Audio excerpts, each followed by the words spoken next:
बोल तेरी।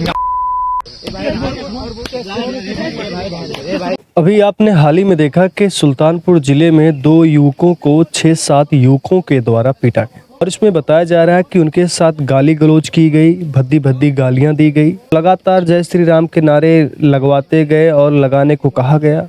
कई बार पीड़ितों ने, यानी कि जिनको मारा जा रहा था, उन्होंने कई बार जय श्री राम के नारे भी लगाए।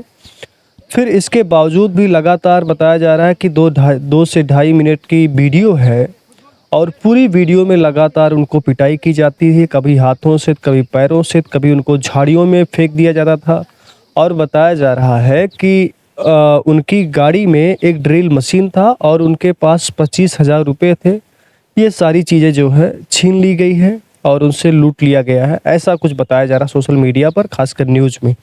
सवाल ये है कि सुल्तानपुर ज़िले का मामला है और हमारे अंबेडकर नगर से थोड़े से अलग ज़िला है और जो जिनको मारा जा रहा था वो मुस्लिम समुदाय से थे और जो लोग मारपीट कर रहे थे उसमें से एक पांडे जी थे और बाकी लोग हिंदू समुदाय से थे। तो सवाल ये है कि ये चीज़ें क्यों हो रही हैं? तो ये पहली बार नहीं हो रहा है। उत्तर प्रदेश में पिछले काफ़ी सालों से लगातार इस तरह की घटनाएं सामने आती हैं जहां पर मुस्लिम समुदाय को मारा पीटा जाता है, गाली गलौज की जाती है और उनसे जय श्री राम के नारे लगवाए जाते हैं। तो क्या जय श्री राम के नारे किसी को मारपीट से और गाली गलौज देने से, जय श्री राम के नारे लगवाने से क्या हमारे जो भगवान श्री राम है वो खुश होंगे? या अगर वो कहीं से देख रहे हैं और इन सब चीज़ों को समझ रहे हैं तो क्या वो खुश होंगे?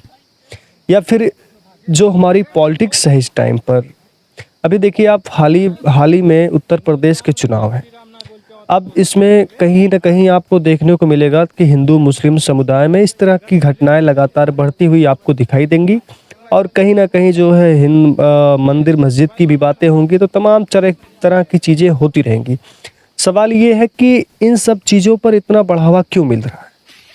अगर यही उल्टा होता कि मुस्लिम समुदाय अगर हिंदू समुदाय के किसी युवक को पीटा होता या किसी के साथ मारपीट की गई होती तो मुझे लगता है कि अब तक उन आरोपियों को का इनकाउंटर कर दिया गया होता और उनके घर पर बुलडोजर चल गया होता और उनकी जो संपत्ति है सब कुर्क हो गई होती, तो सबको नीलाम कर दिया जाता, तमाम तरह की चीज़ें घटनाएं हो जाती। मगर अब देखना ये है कि में क्या होगा।